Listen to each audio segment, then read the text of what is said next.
This is Pet Life Radio. Let's talk pets.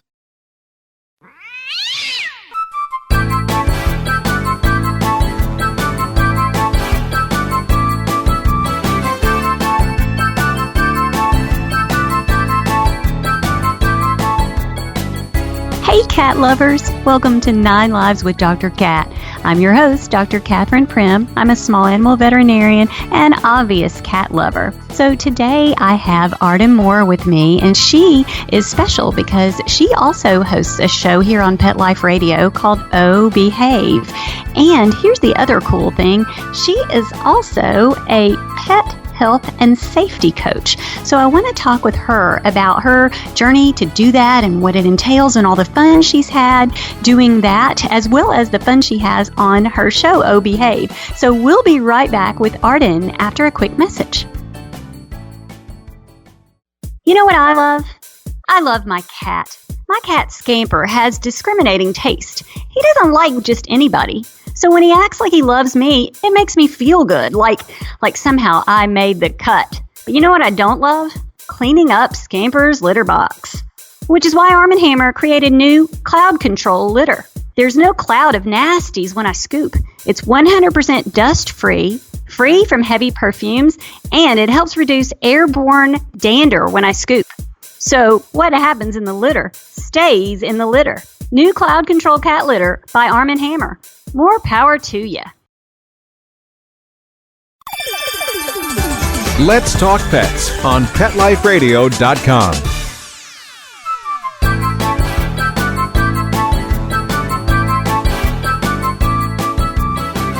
Welcome back to 9 Lives with Dr. Cat on Pet Life Radio. And I have Arden Moore with me. Hey, Arden. Hey, pause up, Dr. Cat. So I'm pretty excited to have you today because I want to hear about your journey with Casey and all about Casey and what you do. And I know that you are more than willing to share that.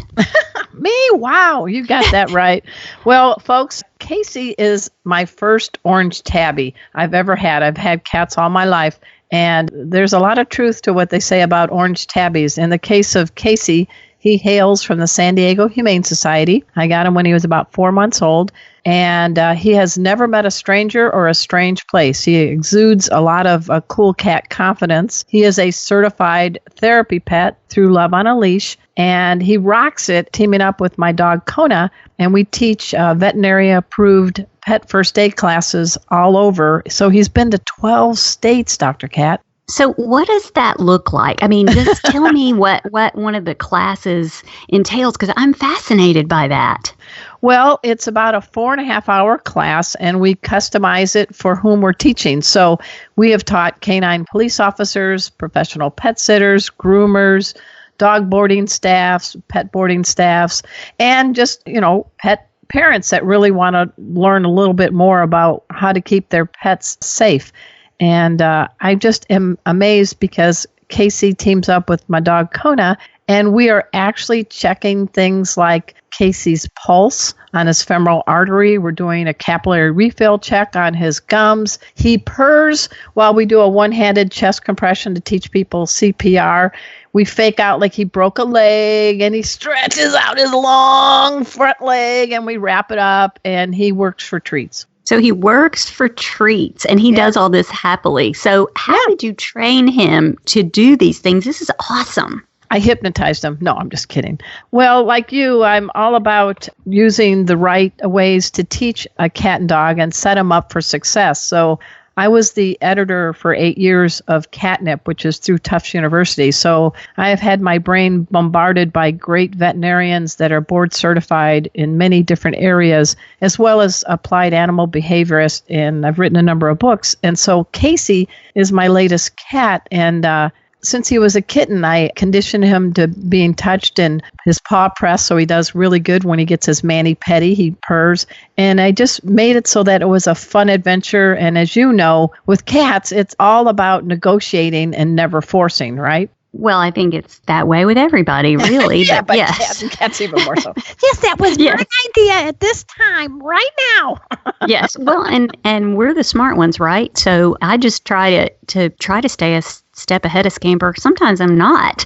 But, so he does feel like it's his idea. So that's kind of what worked with Casey. How long did it take you to teach him to tolerate or enjoy these things? Well, when he was a kitten, I called him a KIT, kitten in training. And at the time, I had a Turkish van mix named Ziki, who was my pet safety cat. And so he would go with us to the classes, and he loves being in the carrier. We use a nice harness leash, and he's very food motivated. So you could just beckon him with a little treat, and he'd follow you, and he didn't even know he was on a leash. So he got to have a little exposure gradually. I didn't just slam into a class for the first time, but I think cats are really great at being observational learners. So he's checking out what's happening to Zeke, and Zeke's getting a lot of cool attention. He's like, okay, I'm in. When you selected him, or did you select him, or did you just sort of end up with him? I mean, how did that look like? What did that look like? That's a good question.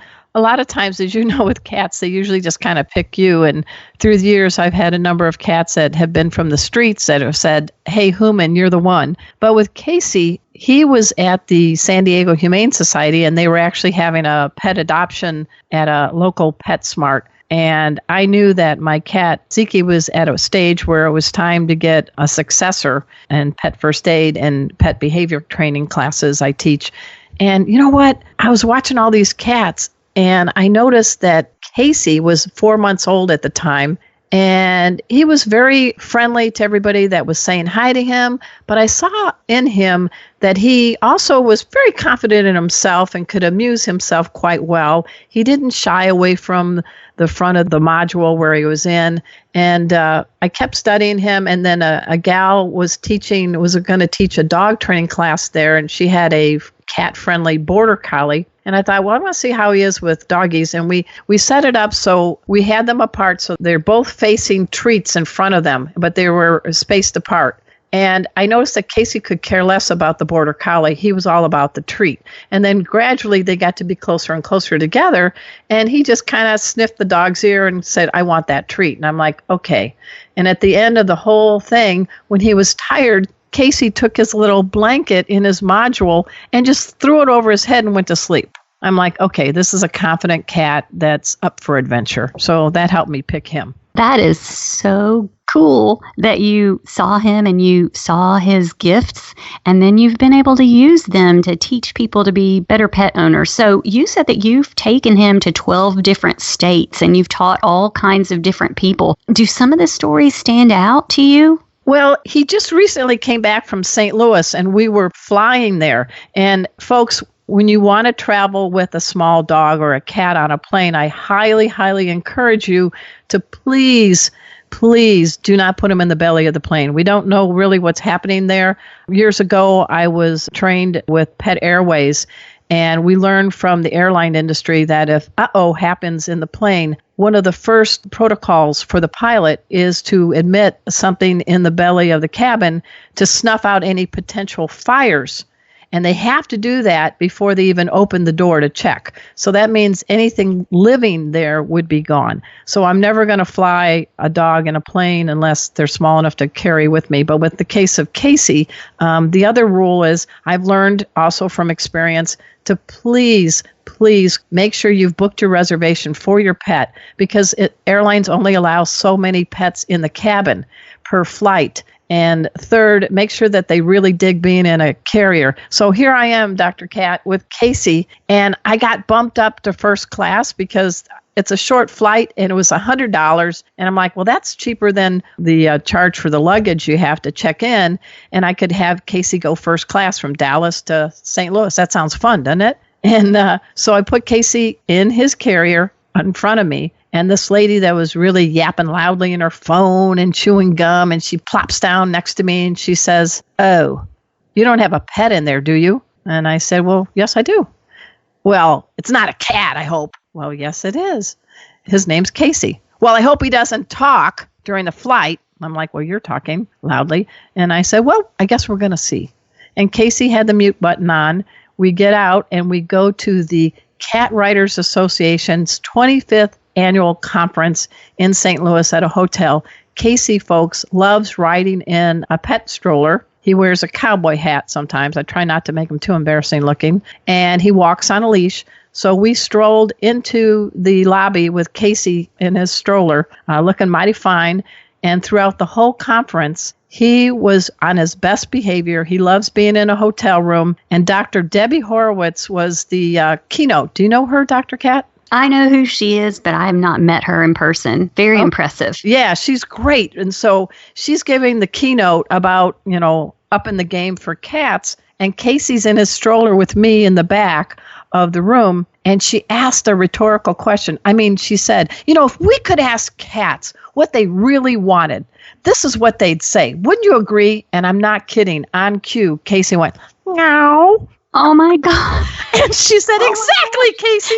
So my cat likes to have conversations. So I feel embarrassed but happy when I give a talk or I teach pet first aid. I look over at Casey and I ask him, and he always opens his mouth and always has something to say. So I'll say, do you think this is the right way to do it, Casey? Meow, meow. Oh, meow. that's awesome. That's priceless. Yeah, so he always has something to say, but we're continuing learning things. He knows how to do a high paw, a spin, and he comes when I call him and he raises his tail, and then I go, watch that tip of the tail. It's going to get crooked a little bit.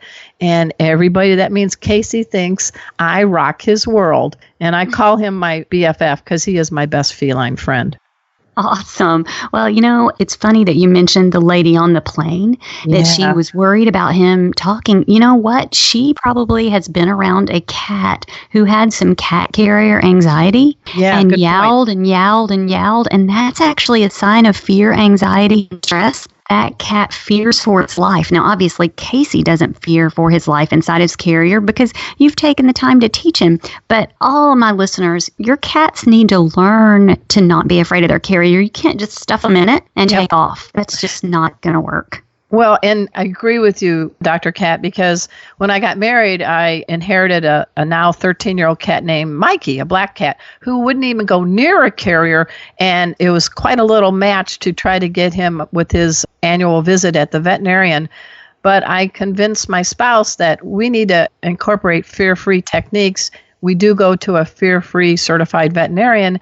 And Mikey now walks at home. I leave the carrier out. Mikey's in there sleeping sometimes. And the last time, we actually have to take him to the vet later today. Last time we took him, he's purring while she's doing the urine draw because she's doing it on a table that's, it's cushioned and there's feel away. And, he's like, well, it wasn't so bad. And we time it so there's not a bunch of dogs in the lobby and we just go right into the exam room. That's awesome. So that's a great place to take a break because we'll be right back with Arden to talk about ways to make visits to the veterinary hospital with your cat a little bit more fun. So we'll be right back. Molly, here's your dinner. Zeus, that's not your food. Don't let that happen to your precious cat. Elevate your cat's eating experience with the Cat Tree Tray. The Cat Tree Tray keeps your cat's food off the floor and conveniently located on the cat tree. It's the perfect way to eat. It's a beautiful wrought iron tray that easily attaches to your cat tree and keeps dogs and other critters out of your cat's dish. A must for multi-pet households. There's a 6-inch tray for large bowls and a 4-inch tray for smaller bowls. Purchase your Cat Tree Tray today. Go right now to cattreetray.com. That's cattreetray.com. cattreetray.com.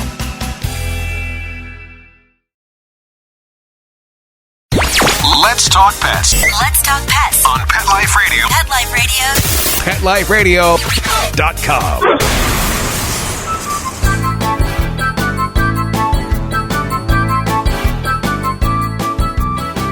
Welcome back to 9 Lives with Dr. Cat on Pet Life Radio. And we're still here talking with Arden Moore about Casey, her pet health safety cat, and all of their journeys and fun, and also ways to make the vet visit and the cat carrier a little more pleasant for your cat. So, Arden, let's get back to it. Okay, well, One thing I do for my cats, Casey and Mikey, is I use a top loading carrier. So there's the front door, but also one on top. And as I do in my pet first aid classes, I teach people how to wrap a cat in a towel and be able to carefully place them into their carrier from the top. It's so much easier. It's got the scent of them on the towel, makes the staff and the veterinarian be able to do maybe a easier exam. And I mean, there's a funny cartoon by Simon the Cat, the cartoonist, where it's a person trying to put a cat into the front end of a carrier. Everybody has this bad habit of trying to cram a cat through the front door, and they've got flexible spines and really stubborn streaks, and you lose, right? Oh, they can be everywhere. That's what I tell my client. They can be everywhere at once. You got 4 legs. I mean, yeah. So the idea, I think, is get them to go into the carrier willingly. And you touched on that a little bit. I leave my carrier out. I hide treats in there. Scamper doesn't mind his carrier because of that. It's not a scary place. So I think that's something everyone needs to know. Yeah, and I do the same. It may not win, Martha Stewart Home Decor Awards, but the whole goal is to have your cat feel happy and not stressed out. And as you certainly know, our cats aren't real demonstrative about when they're not feeling good or they're stressed out, but you start seeing their pupils get dilated and their whiskers get stiff and their ears back and hiding. And those aren't the things I want my cats to display. No, me either. I don't want any of my patients to display that. In fact, I post pictures on my social media. This is what a fear-free cat looks like, because all the things that we've added in my animal hospital to help make my feline patients feel more comfortable really do work. So there are resources for our cat lovers on a website called Fear Free Happy Homes, where you can see tips about making a vet visit or a trip to the vet better, or ways to make your home a little more cat friendly. And also here on 9 Lives with Dr. Cat, I have featured some interior designers that specialize in making cat friendly homes and other things to help make life a little better for cats. So I think that that's a worthy cause. Oh, yeah. Worthy cause for Pets with Paws. I mean, in my home in Dallas, Dr. Cat, we actually have a backyard office, and it's a 10 by 20. And this is where I'm doing my interview with you right now. And I have Casey in here on a window perch. And then I have a corner hutch on my desk, and there's another cat bed up there, so Casey and Mikey can be up high. My futon I never get to use because my 3 dogs are on it right now. Thank you, guys. Thank you, Kona and Bujo and Cleo. So I do what I can. We put 2 cat trees together in our living room, and it makes it like a cat jungle.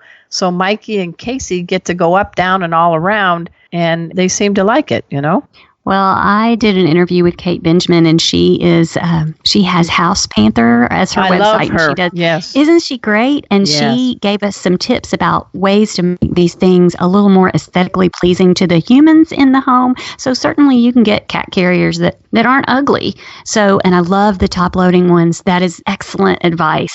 So we were talking about the lady on the plane who had heard cat yowling and didn't want Casey to yowl and disrupt her trip. But really, it's about teaching people what the cat is trying to say. Don't you agree? Oh, absolutely. And, you don't just automatically for the first time take a cat on a plane without having the cat get little small steps of success. So I, like you, encourage people to have the cat be able to have time in the carrier in the home, make it pleasant, maybe just park it in a garage in the car, don't overheat, but just have the car engine running, gradually do a short trip around the block, and so on, so that the cat has these legs of success. So when it does come time for the airplane ride, hopefully you're not going from LA to New York, but a short trip, you can build a confidence. But I work with my fear-free certified veterinarian. Shout out to Dr. Deborah Charles. And, Feel Away. I spritz that in the carrier. I make sure that Casey is comfortable wearing a harness so he doesn't get loose in the airport. He walks on a leash. And, you guys, when you go through the TSA, you really have to know that they're going to say, take your cat out of the carrier. And so please have it such that you are able to secure. I like the harness with the leash, and you could even wrap a cat in a towel and go through the little gate to make sure you're okay. But they're going to look at the carrier through the x-ray machine. So I think that Casey's kind of an ambassador for cats because I think cats have a bad reputation. And there are actually people that hate cats. I can't understand it, but there are people that hate cats.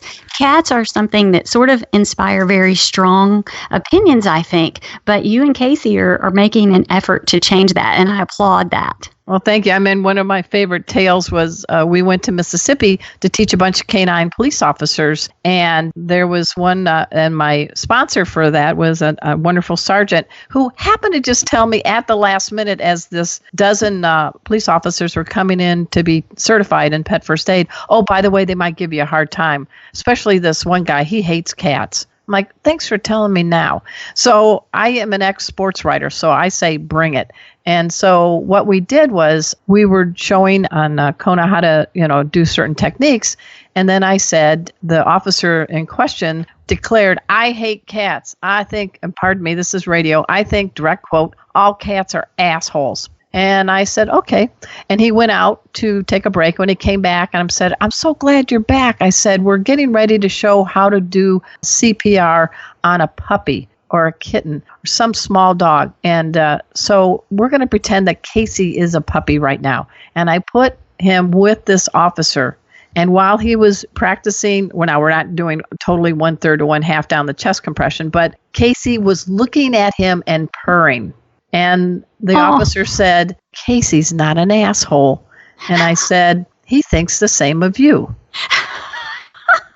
And it was hilarious because he just got changed. And I like to say that real men love cats. My brother has cats all his life. He was in the Navy for 20 years. He was a Seabee. And, of course, dudes have to name their cat macho names. So my brother's cat was named Lager, like the beer or something. They always have weird names. Or their name is Fluffy, and they always say, we didn't give him that name. My daughter named this cat Fluffy. And I'm like, yeah, right. So I do think that if people give cats an opportunity, they're going to see that just like dogs and people, they come in a wide variety of personalities. And I'm blessed because I have an ambassador. You're right. He is a certified therapy pet. We go to see the memory care folks. We call them the Brookdale Buddies. This week we went to the Brookdale Buddies and saw them with my dog Kona. And then we went to the critter camp at the SPCA of Texas and saw the kids. And we also taught a pet first aid class. So Casey, he's not going to be bored. I promised him he would have a full 9 lives, and we're doing that. But when people get a chance to see a cool cat, I think it helps all cats everywhere maybe get up for adoption. And there's some cats that just want to be one-on-one in a quiet home. And there are other cats that want to do cat agility, or you got the crazy ones like Casey that has never met a stranger. So I think the message for everyone is all cats come in all different personalities. Absolutely. And they're cats. They're not dogs. You can't expect them to be. But if you can appreciate them for who they are, then you get the maximum out of your relationship. So, Arden, tell all of my listeners how to find you and find out more about what you do. I'm at the local bar. No, I'm just kidding. I did get my bartender's license, so that's just another thing. But anyway, if folks go to ardenmoore.com, that'll usher them to Pet First Aid for You and also Pro Pet Hero. I am a master in Pet First Aid. In addition to teaching in-person classes, I also direct the 2-day instructor training for folks to become Pet First Aid trainers.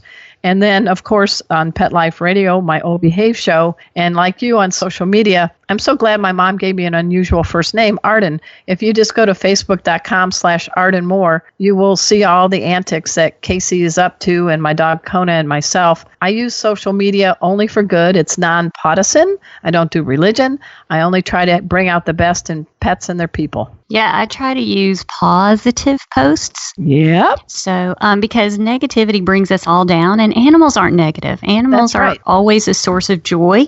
And so, yeah, I support you completely. So I would like to thank you for being with me and taking the time out of your really busy day and explaining to us all about Casey. So thank you so much.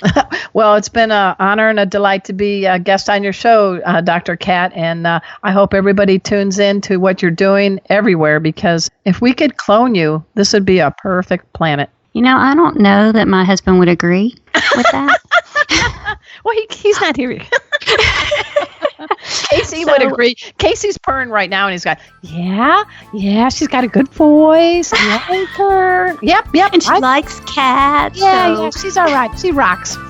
Well, thank you to all of my loyal listeners here on 9 Lives with Dr. Kat on Pet Life Radio. And as always, we couldn't do it without our amazing producer, Mark Winter. So everyone go out and have a perfect day. Let's Talk Pets every week on demand, only on PetLifeRadio.com.